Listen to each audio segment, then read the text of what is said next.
Welcome to Learn the Sword. Not every student lives in a big ranch out in the acreage, or they don't live in the boonies.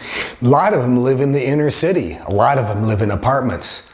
Most people live around other people who see them swing a bokuto or a bokken or a sword outside in their backyard, let alone a side yard, can have the police at their doorstep within minutes.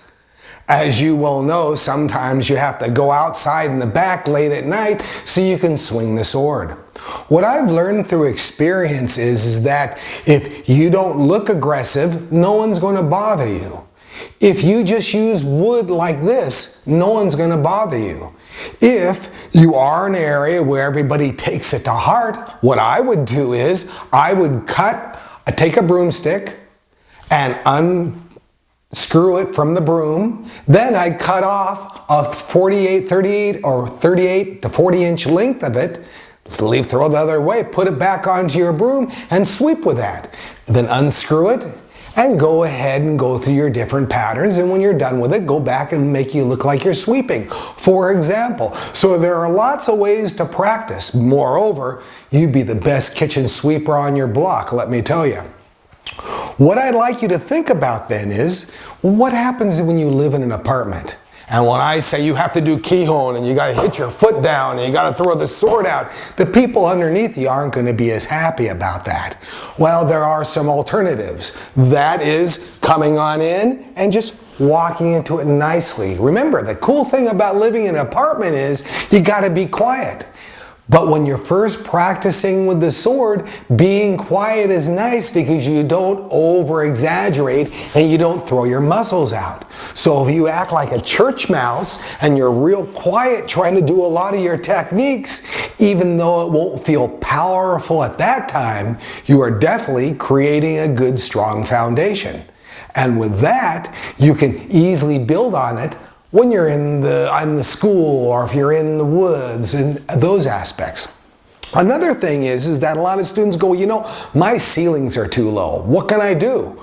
Well, I studied in Japan and the dojo ceilings are really tall, but when you get back home, if you swing a little too hard, you're either taking out one of those sliding paper doors, shoji screens, or you're taking out the roof, or those houses aren't that big. The roof ceilings aren't that tall. So what I discovered back when I first started was that if I got on my knees in a seiza position and then swung the sword out, that would work very, very well. So if I got down on my knees like this, and you can't really see it, but you can see that I could swing really high in the air and do a lot of stuff. Moreover, when you practice in a seiza position, in an kneeling position, it keeps your back straighter. And if you put books on top of your head, or another sword, for example, what's going to happen is you're going to be able to sit up taller and strike out a lot better. That's what I'd like you to understand that way. Moreover, if you go, I like to stand up more because my knees hurt. I understand that one. So there's a couple of alternatives. You can get like a bar stool you have at your house, or a chair with no back, and sort of sit half onto it and not, and then you can throw the sword that way and be low enough so the sword clears the ceiling, and you don't have to worry about bending your knees and being in an uncomfortable position, even though a seiza position starts a really good foundation. I can't express that enough. A lot of times what I've done is I've taken the sword like this, I've rewrapped the handle a tad, and I cut it off about right there. Almost 1/3 of the length I take right off. I know it doesn't feel the best, but now you can practice, and you can practice slowly. And the thing about it is when you practice slowly, you can shibodu the blade. You can do all the techniques. You can find that English in the handle here, doing it that way. So if you live in an apartment, if you live or if you live in a rural area, you can have the best of both worlds. Now, if you're going to strike anything, it's going to be hard, especially if you live in an apartment, because you start beating on the wall, someone will beat back on the other side. There are a couple of alternatives if you can practice outside. If there's a tree, start beating on a tree trunk. But before anybody comes by and threatens you, maybe a PETA member, you know how that goes. Oh, they deal with the people for the eating of tasty animals. That's the wrong one. Nevertheless, what you want to do is take some duct tape and take an old blanket and wrap it around the tree trunk.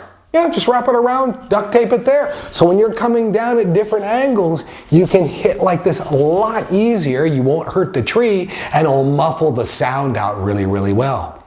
There are lots of different ways you can practice in the rural, and there are tons of ways that you can practice in an urban area. Remember, I learned in Tokyo. That's 16 million people in my backyard. So if you have any excuses, get rid of them and practice that way. Now, let's go back to another excuse. I have an injury, or I can't do this, or I have a bone in my leg. There are lots of different ways to not practice the sword. If I have my left hand cut off, I'm going to use my right. If I have my right foot in a cast, I'm going to sit down in a chair, or at least on a stool. If I broke my left foot, I'm going to hold it up and still try to adjust with it, because the more you practice with the sword and the more you hone your body around a piece of wood, for example, down the road when it comes to time when you need a cane, you'll be able to sport that one really, really well. Because remember, this is a lifetime endeavor.